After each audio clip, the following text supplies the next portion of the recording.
지지율 독재로 가고 있다. 지난 금요일 조선일보 사설 제목입니다.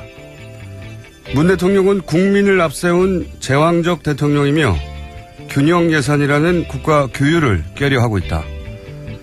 기업더러 요금을 내리라고 공개적으로 압박하고 공영방송에 대한 공개 비판도 서슴없다. 지지율 독재에 손색 없는 상황으로 가고 있다. 사설의 핵심 주장입니다. 미디어의 영향력은 현재적 이슈의 경중을 따져서 대중에게 이것이 중요한 것이며 이렇게 생각하는 것이 옳다고 설정하는 능력에 달렸죠. 조선일보는 그렇게 핵심 아젠다 세터였습니다. 그래서 개인적으로 조선일보 꼬박꼬박 챙겨본 게 20년이 넘었습니다. 조선일보가 어떤 의제를 어떤 방향으로 다루느냐에 따라 그 의제가 대중에게 주목받고 그 결과 그 의제가 실제로도 중요한 것이 되어버리는 세월이 아주 길었죠. 조선일보가 서 있는 진영의 반대편에 있던 이들은 어떻게든 그 힘을 이겨보려고 조선이 사설을 쓰면 밑줄을 그어가며 그 논리를 반박하곤 했었습니다. 그런데 지난주 지지율 독재라는 단어를 보는 순간 멈칫했습니다. 국민을 앞세운 제왕, 지지율 독재. 뭡니까 이 바보 같은 조언은. 이런 프레임이 정말 먹힐 거라고 판단한 걸까. 이 조어가 왜 말이 안 되는지 반박하려다가 관뒀습니다. 어차피 반향도 없는데 뭐 하나 싶어서. 그리고 제 나름 결론을 냈습니다. 아무래도 조선일보 그만 읽을 때가 된 것 같다. 김원준 생각이었습니다.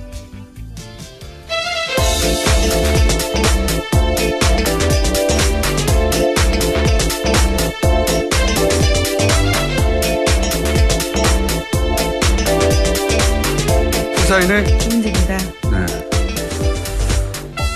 조선일보 이 기사 읽어보셨어요, 사설? 예, 그 기사는 못 봤네요. 그러니까요. 핵심이 그겁니다. 잘 몰라요.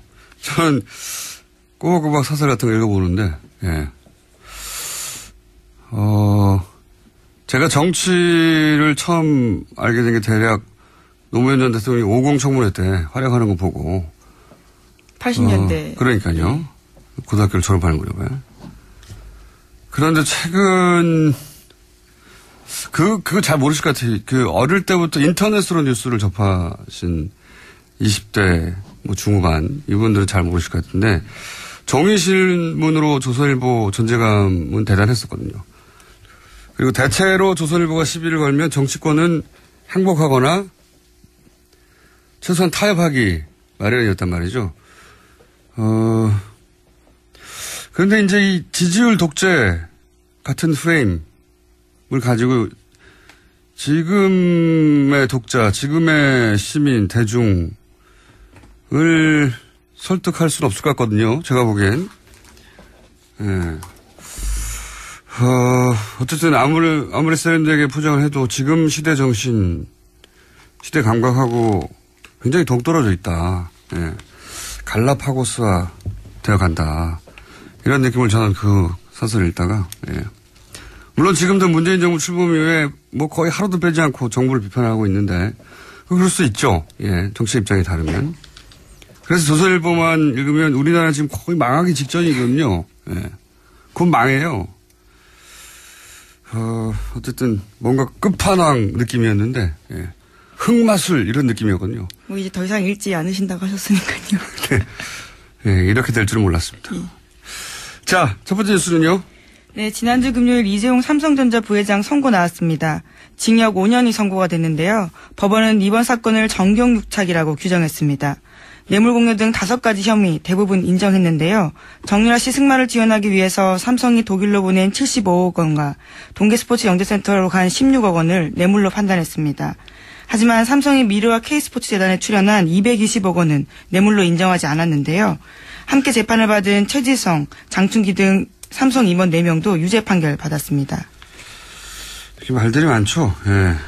근데 이제 저희가 3부입니까? 4부. 이정열. 네, 4부. 저보다 어떻게 순서를 잘 알아요. 나오지도 않으면서. 이정열 전 판사님 직접 나오셔가지고 한번 짚어주실 텐데, 개인적으로도 뭐 이해 안 가는 점들이 몇 가지 있습니다. 이제 혐의는 대부분 다 인정했는데 뭐 형량이 낮다 뭐 이런 얘기도 있긴 한데 논리적으로도 잘 이해가 안 가는 부분이 있어요. 예를 들면 승마 지원은 뇌물이라고 했잖아요. 예. 그렇죠. 뭐 정유라 씨도 받은 사람 수혜자가 뇌물이라고 하니까 결정적이었다는 평가를 받고 있습니다. 평가를 받는데 실제로 결정적인지는 판사님 마음속에 들어봐야 하는 거고 어쨌든 뇌물 지원은 뇌물이잖아요. 그러니까 이게 승마 지원은 뇌물이잖아요. 그렇죠. 인정했고 그리고 그 K스포츠 재단도 최순실 사익 추구의 수단이라는 것도 인정했잖아요. 예, 재단에 관련해서는 그렇게 인정을 했습니다. 그런데 그 말을 지원한 건 뇌물이지만 K스포츠 재단에 220억을 낸 것은 뇌물이 아니다고 했단 말이죠. 네, 미르와 K스포츠 재단 합쳐서죠. 예. 예. 어쨌든 스포츠 얘기를 하고 있으니까 제가 스포츠를 집중적으로 얘기를 해보자면 박근혜 대통령이 스포츠 그 이유가 뭐냐면 박근혜 대통령이 스포츠 융성 정책을 폈기 때문에 재단에 넣은 돈은 최순실이 사익 추구를 하긴 한 거긴 맞는데 그거 수단이긴 했는데 대통령은 스포츠 융성 정책을 펴서 그렇게 된 거다 전후가. 대통령하고 최순실하고 거기서 구분이 돼요. 근데 이게 저는 이해가 안 가는 게 이게 논리적으로 모순이라고 생각하는 게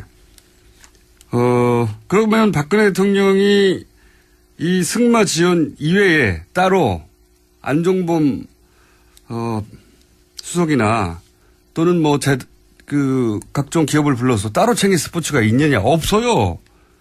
유일하게 승마만 챙겼거든요. 논리적으로 모순이 생기는 거죠. 유일하게 승마만 챙겼고 승마 지원단은 뇌물인데 그 연장선상에서 돈 재단에 넣은 것은 그거는 스포츠 융성 정책 때문이기 때문에 뇌물이 아니다. 이거 저는 잘 납득이 안 가고.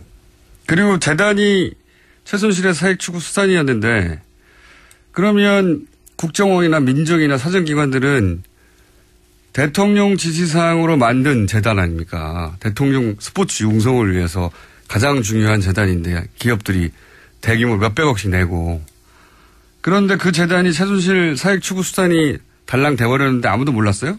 국정원도 몰랐고 민정도 몰랐고 대통령 최대 관심 사안인데 이게 말이 안 된다고 보면 불가능한 거죠. 개별적인 대가를 보기 어렵다라고 아마 재판부가 판단했던 것 같은데요. 그럼에도 불구하고 금액이 확 줄어들었기 때문에 거기에 대한 비판도 굉장히 많습니다. 그리고 더 나아가서 예를 들어서 그러니까 여기서 220억 원이 빠지면서 확 줄어들게 되죠. 그 형을 따질 때. 네, 그렇죠. 정도가. 그리고 재산을 국외로 도피한 혐의. 이게 50억 이상이면 또 10년 이상이거든요. 무조건. 10년 이상인데 50억이 안 되고 37억만 됐어요. 왜냐면은 승마 지원을 위해서 79억을 쏘았는데 그 중에서 42억은 독일에 있는 삼성전자 계좌를 이용했다는 겁니다. 그러니까 재산의 국외 도피로 보기 어렵다는 거죠. 그 돈이 삼성전자 독일 계좌에 그냥 있으면은 아니죠. 거기서 나갔잖아요. 나가서 최순실한테 갔지 않습니까? 저는 중간에 삼성전자를 계좌를 이용했든 안 했건 그게 무슨 상관이냐. 결국은 삼성의 돈이 최순실한테 갔는데 국외로.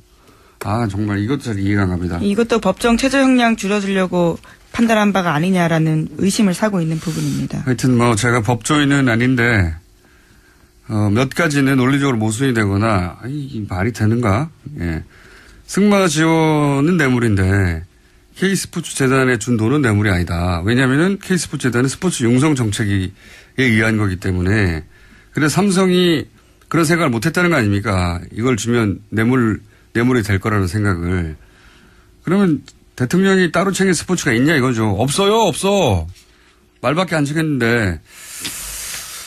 저는 그런 점들이 이상하고요. 여하간 이거 관련해서는 또 부장판사님 출신으로서 사실 전망이 딱 맞았어요. 공개하지 않을 것이다. 5년 정도일 것이다. 무죄가 나긴 어렵다 등등. 대부분의 중요한 예측이 맞았던 이정열 판사님과 자세한 이야기 그때 가서 나눠보기로 하겠습니다. 어쨌든 그래서 형량이 낮다는 논란이 많죠. 네, 그래서 어제 법원이 아예 나서서 해명을 하기까지 했는데요. 유죄가 인정된 부분은 89억 원이기 때문에 형량이 지나치게 낮다라는 표현은 생각해볼 여지가 있다라고 주장했습니다. 그 범위 안에 들어간다라는 주장인데요. 그렇게 주장하는 분들도 있겠죠. 근데 지금 이런 얘기들 많이 하죠.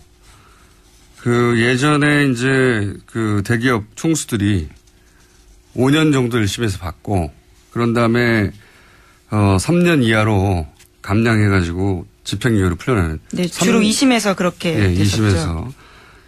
이제 5년이 그렇게 꼼꼼하게 배려된 거 아니냐. 왜냐하면 절반 이상은 줄일 수가 없거든요. 그리고 3년 이하여야 집행유예가 가능하거든요. 네. 그러면 6년을 때리면 너무 딱 3년이잖아요. 그래서 5년 정도 한 다음에, 그거를 3년 이하로 감형한 다음에 집행유예로 나오는 게 대기업 총수들의 과거의 코스였거든요. 심지어 3.5 법칙이라는 말까지 나올 정도였습니다. 네. 그래서 이제 데자뷰를 느끼는 분들이 많이 있는 거죠. 하필 5년이냐, 이렇게. 풀어져 있다. 네. 갈라파고스화 되어 간다. 이런 느낌을 저는 사설을 읽다가, 예. 물론 지금도 문재인 정부 출범 이후에 거의 하루도 빼지 않고 정부를 비판하고 있는데, 그럴 수 있죠. 예. 정치 입장이 다르면. 그래서 조선일보만 읽으면 우리나라 지금 거의 망하기 직전이거든요. 예. 곧 망해요. 어쨌든 뭔가 끝판왕 느낌이었는데, 예. 흑마술 이런 느낌이었거든요. 이제 더 이상 읽지 않으신다고 하셨으니까요. 네. 네, 이렇게 될 줄은 몰랐습니다. 예. 자, 첫 번째 뉴스는요. 네, 지난주 금요일 이재용 삼성전자 부회장 선고 나왔습니다. 징역 5년이 선고가 됐는데요. 법원은 이번 사건을 정경유착이라고 규정했습니다. 뇌물공여 등 5가지 혐의 대부분 인정했는데요. 정유라 씨 승마를 지원하기 위해서 삼성이 독일로 보낸 75억 원과. 그런데 최근 그거 잘 모르실 것 같아요. 어릴 때부터 인터넷으로 뉴스를 접하신 20대 중후반 이분들은 잘 모르실 것 같은데 종이신문으로 조선일보 존재감은 대단했었거든요. 그리고 대체로 조선일보가 시비를 걸면 정치권은 행복하거나 최소한 타협하기 마련이었단 말이죠. 그런데 이제 이 지지율 독재 같은 프레임을 가지고 지금의 독자, 지금의 시민, 대중을 설득할 수는 없을 것 같거든요. 제가 보기엔. 예. 어쨌든 아무리 세련되게 포장을 해도 지금 시대 정신, 시대 감각하고 굉장히 그리고 제 나름 결론을 냈습니다. 아무래도 조선일보 그만 읽을 때가 된 것 같다. 김원준 생각이었습니다.